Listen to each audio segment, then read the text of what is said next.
والسلام علیک یا سیدی یا رسول اللہ وعلى آلك وأصحابك يا حبيب الله وعلى آلک واصحابک یا سیدی یا حبیب اللہ الصلاة والسلام عليك يا نبي الله الصلاۃ والسلام علیک یا سیدی یا نبی اللہ وعلى آلك وأصحابك يا نور الله وعلى آلک واصحابک یا سیدی یا نور اللہ نویت سنت الاعتکاف۔ جب بھی درس و بیان سننے کی سعادت حاصل ہو تو نہایت توجہ کے ساتھ سننا چاہیے کہ لاپرواہی کے ساتھ بے توجہی کے ساتھ قرآن و سنت کی بات سننا یہ مسلمانوں کا شیوا اور طریقہ نہیں ہے۔ ہمارا جمعے میں بھی ایک درس حدیث کا سلسلہ جو ہے وہ چل رہا تھا، جس میں کتاب الترغیب و ترہیب سے ہم ترتیب سے احادیث طیبہ سننے کی سعادت حاصل کر رہے تھے، جس میں یہ ہے کہ وضو کے متعلقہ احادیث مکمل ہوئیں، نماز کے متعلقہ جو چند ایک احادیث تھیں وہ مکمل ہوئیں۔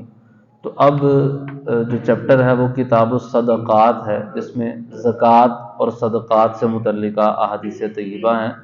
تو بڑی خوبصورت روایات ہیں، نبی پاک علیہ الصلاۃ والسلام کے فرامین سننے کی سعادت حاصل کرتے ہیں کہ زکوٰۃ دینے کے حوالے سے نبی کریم صلی اللہ علیہ وآلہ وسلم نے کیا ارشاد فرمایا ہے۔ حضرت ابو ہریرہ رضی اللہ تعالی عنہ سے روایت ہے، نبی پاک علیہ الصلاۃ والسلام سے روایت کرتے ہیں، اور یہ طبرانی کی حدیث پاک ہے، اور اس کے علاوہ بھی دیگر کئی کتابوں میں، حدیث کی کتابوں میں موجود ہے۔ نبی پاک علیہ الصلاۃ والسلام نے ارشاد فرمایا کہ اکفلوا لی بست اکفل لکم بالجنہ، فرمایا کہ تم میرے لیے 6 چیزوں کی ضمانت دے دو، میں تمہیں جنت کی ضمانت دے دیتا ہوں۔ سبحان اللہ جی، سبحان اللہ۔ کتنی خوبصورت روایت ہے۔ اس حدیث میں نبی پاک علیہ الصلاۃ والسلام کسی خاص کو نہیں فرما رہے، بلکہ اپنی امت کے سب گناہ گار ہم جیسے لوگوں کو فرما رہے ہیں کہ مجھے تم بس 6 چیزوں کی ضمانت دے دو، میں تمہیں جنت کی ضمانت عطا فرما دیتا ہوں۔ سبحان اللہ جی، سبحان اللہ۔ صحابہ کرام علیہم رضوان میں سے حضرت ابو ہریرہ رضی اللہ تعالیٰ عنہ نے عرض کی کہ یا رسول اللہ صلی اللہ تعالیٰ علیہ وسلم، وہ 6 چیزیں کیا ہیں کہ جن کی ضمانت دینے سے آپ کی ضمانت مل جائے گی؟ تو نبی پاک علیہ الصلاۃ والسلام نے ارشاد فرمایا الصلاۃ والزکاۃ والامانۃ والفرج والبطن واللسان، فرمایا پہلی چیز ہے نماز، نماز کی ضمانت دے دو کہ تمہاری نماز نہیں چھوٹے گی۔ 5 نمازیں ہیں، نماز کی ضمانت دے دو کہ تم نمازیں نہیں چھوڑو گے، یہ پہلی چیز ہے۔ پھر فرمایا زکوٰۃ کی ضمانت دے دو، اگر تم صاحب نصاب ہو، تم پر زکوٰۃ بنتی ہے تو تم زکوٰۃ کی جو ہے وہ ضمانت دے دو۔ تیسری بات ارشاد فرمائی امانت کی ضمانت دے دو، یعنی کہ تمہارے پاس کوئی امانت رکھوائی جاتی ہے تو اس میں تم خیانت نہیں کرو گے، مجھے اس چیز کی ضمانت دے دو۔ والفرج، شرمگاہ کی ضمانت دے دو کہ جہاں حلال ہے بس اسی جگہ استعمال کیا جائے شرمگاہ کو، اس کے علاوہ غلط جگہ پہ جو ہے وہ حرام کاموں میں اس کو استعمال نہیں کریں گے، اس کی ضمانت دے دو۔ والبطن، پیٹ کی ضمانت دے دو کہ پیٹ میں حرام مال نہیں ڈالیں گے۔ واللسان، اور زبان کی ضمانت دے دو۔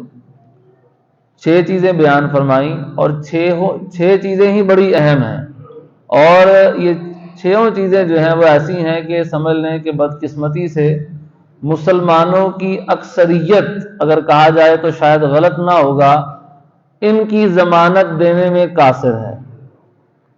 آپ نماز کا حساب لگا لیں کہ نماز بنیادی طور پر مسلمان کا ایک فرض ہے، پہلا فرض کلمہ پڑھنے کے بعد اگر یہ کہا جائے کہ یہ پہلا فرض ہے تو وہ نماز ہے، لیکن اگر ساتھ میں یہ بھی کہا جائے کہ شاید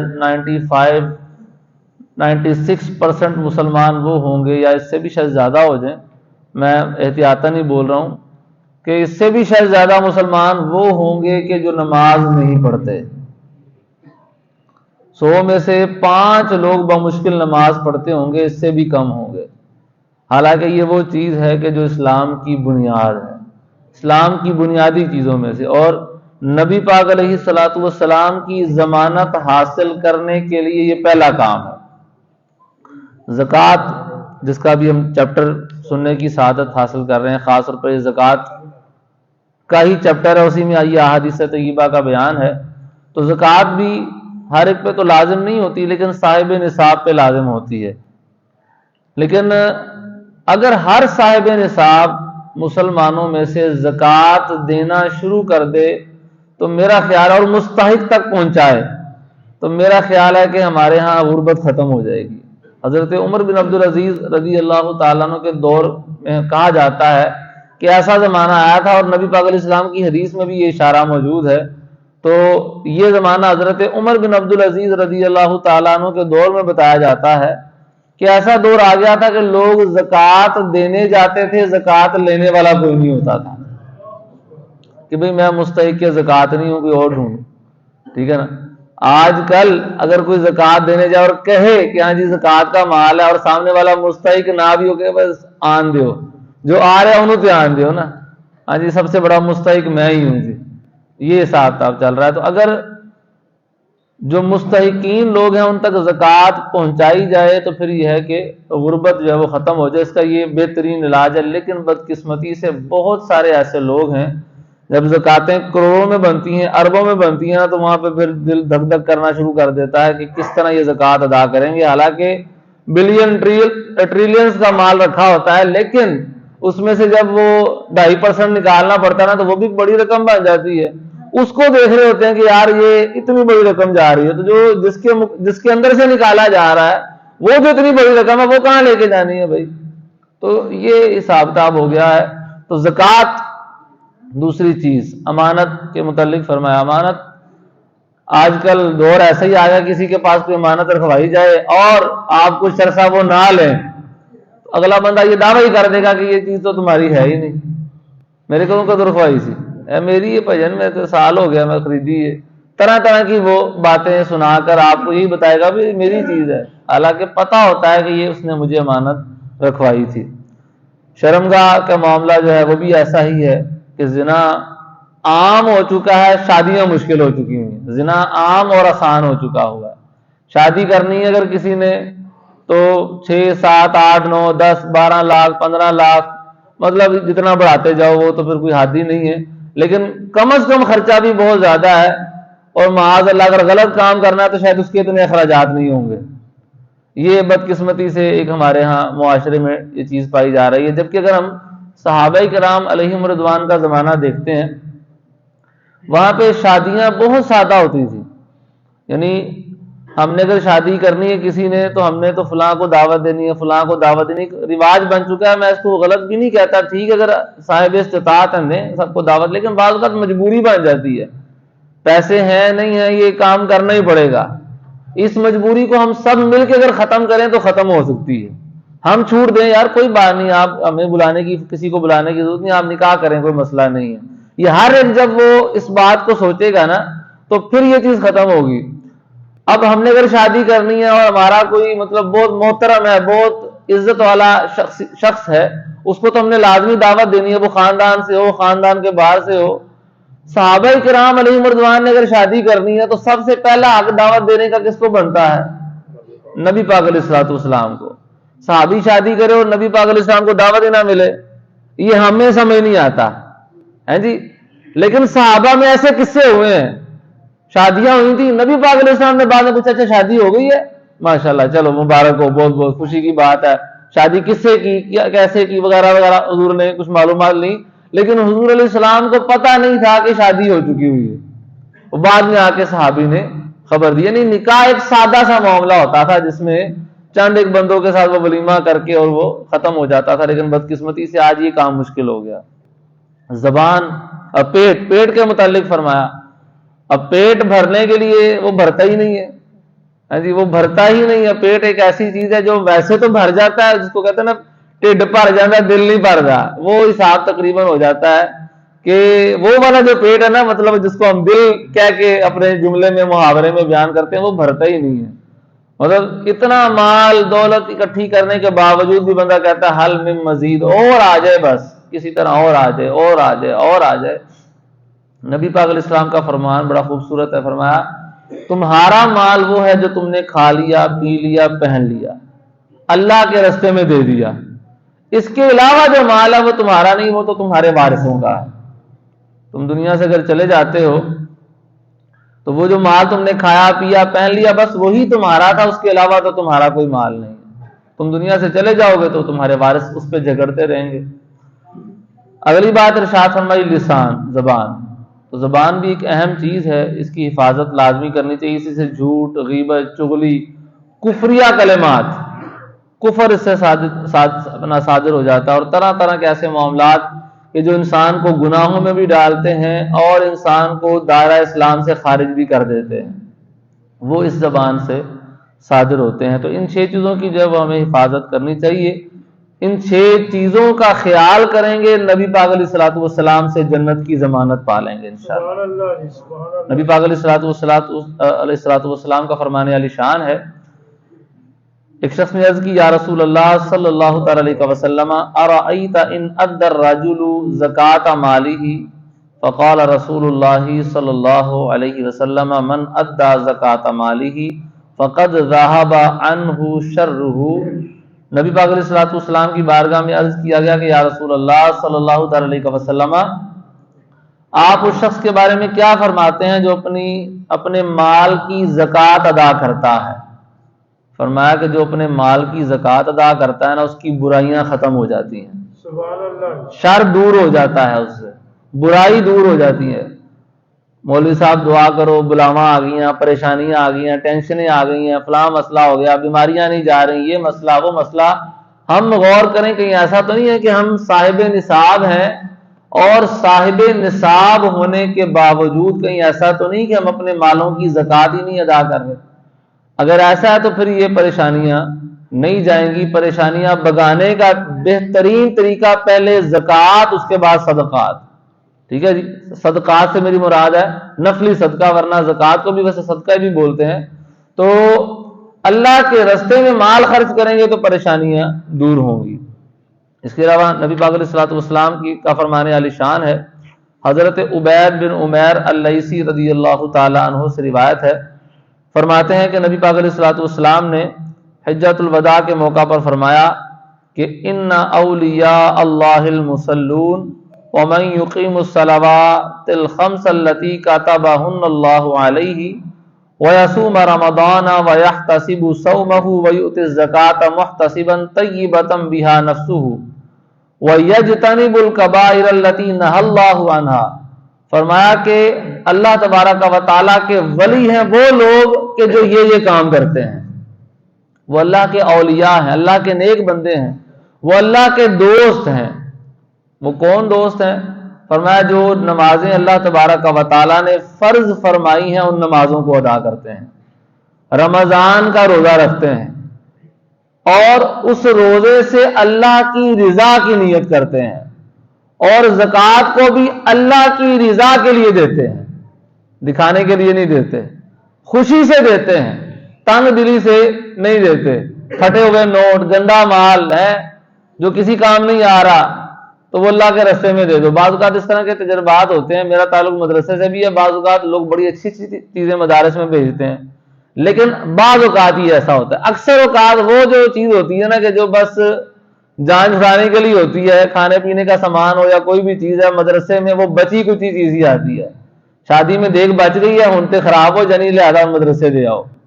ہاں جی، یہ انداز رہ گیا. اب جو چیز بچ گئی ہے وہ اللہ کے راستے میں دے آؤ، حالانکہ اللہ کے راستے میں تو بہترین چیز دینی چاہیے تھی، اللہ کے راستے میں بہترین مال دینا چاہیے تھا. اور ہمارے ہاں وہ صدقے کے بکرے بڑے مشہور ہیں جی، وہ نکے نکے بکرے ہیں جی، جن کو ہاتھ لگاؤ، ہاتھ لگانے سے ڈر لگتا تو ان پہ چھری بھی پھیرنی پڑتی ہے. تو وہ بکرے جو ہے نا وہ صدقے کے کہہ کے تو وہ بکرے ہوتے ہیں. وہ اتنا سا بکرا ہوتا ہے، نہ وہ ذبح صحیح طرح ہو، نہ اس کی کھال اتاری جائے صحیح طرح، نہ گوشت بنے، نہ کھایا جائے جی. وہ اتنا سا بکری کا بچہ بلکہ کہیں تو وہ دیا جاتا ہے صدقے کے بکرے کے نام سے، حالانکہ یہ بالکل غلط ہے. وہ غلط اس سینس میں کہہ رہا ہوں، ویسے وہ بھی دیں تو وہ ٹھیک ہی ہے، لیکن ہم نے وہ کنسپٹ ہی چینج کر لیا کہ اللہ کے راستے میں دینے کے لیے اتنا سا بکرا ہے جی، اور شادی پہ پکانے کے لیے اتنا سا، ولیمے پہ پکانے کے لیے اتنا بڑا بکرا ہونا چاہیے جی ہے. فلاں دعوت کرنی ہے، عقیقہ کرنا ہے یا کچھ بھی کرنا ہے جس میں رشتہ داروں کو بلانا ہے، دوست یاروں کو بلانا ہے، پھر بڑا ہونا چاہیے. مولویوں کو دینا ہے تو نکاح جا ہے جی، تو یہ حساب نہیں ہونا چاہیے. اللہ کے راستے میں طلباء دین کو، آپ نے علماء دین کو اگر کھلانا ہے تو کوئی اچھی چیز کھلانی چاہیے، بہترین چیز کھلانی چاہیے. کنسپٹ الٹ ہو گیا ہوا ہے، ٹھیک ہے نا. تو یہ بھی چینج کرنے کی ضرورت ہے کہ اللہ کے راستے میں اگر مال دینا ہے تو اچھا. تو اسی سے متعلق ایک حدیث پاک بھی سامنے آ گئی، نبی پاک علیہ الصلوۃ والسلام کا فرمان ہے لسان، وہ بھی حدیث پوری عرض کروں گا کہ اللہ کے اولیاء کون سے ہیں، لیکن اس سے ضمن ایک حدیث پاک آ گئی.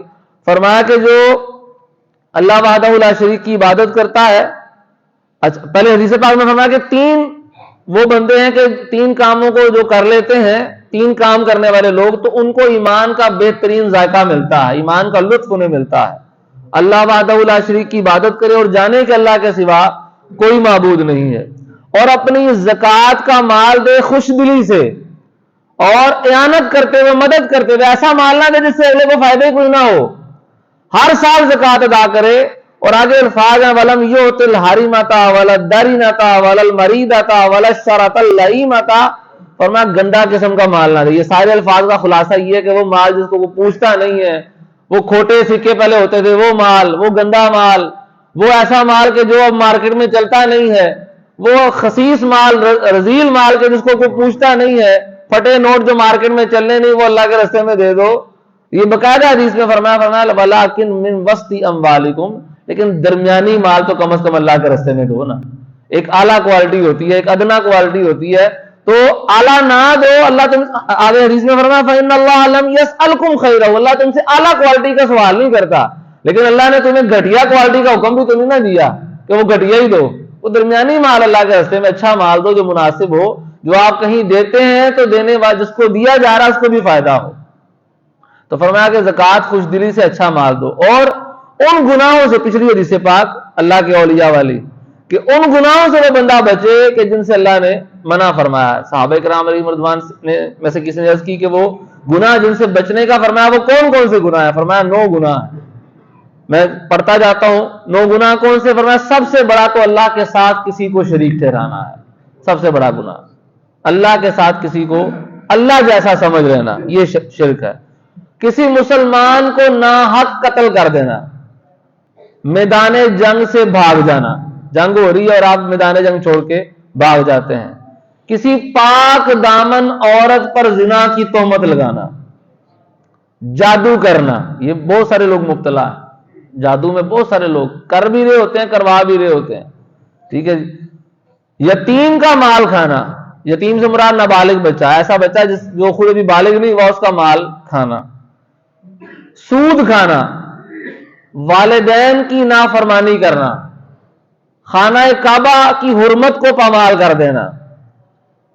فرمایا کہ جو بندہ بھی ان گناہوں سے بچتا ہے، نماز پڑھتا ہے، زکوٰۃ دیتا ہے، یہ سارے کام کر لیتا ہے، فرمایا اس کو شان یہ ملے گی کہ قیامت والے دن جنت کے وسط میں، جنت کے درمیان میں اسے نبی پاک علیہ السلام کی رفاقت عطا کی جائے گی. اور جنت وہ ہے جس کے دروازے سونے سے بنے ہوئے ہیں جی. تو یہ ان گناہوں سے بچنا چاہیے. اور خاص طور پر جس حوالے سے آج گفتگو ہوئی زکوٰۃ، کہ زکوٰۃ کو ہمیں لازمی ادا کرنا چاہیے. اگلے جمعے اگر موقع ملا تو اسی بات کو آگے چلاتے ہوئے کہ زکوٰۃ نہ دینے کے نقصانات کیا ہیں اور زکوٰۃ کن لوگوں پر فرض و لازم ہوتی ہے، اگر موقع ملا تو اس حوالے سے گفتگو انشاءاللہ کرنے کی سعادت حاصل کریں گے. اللہ پاک عمل کی توفیق عطا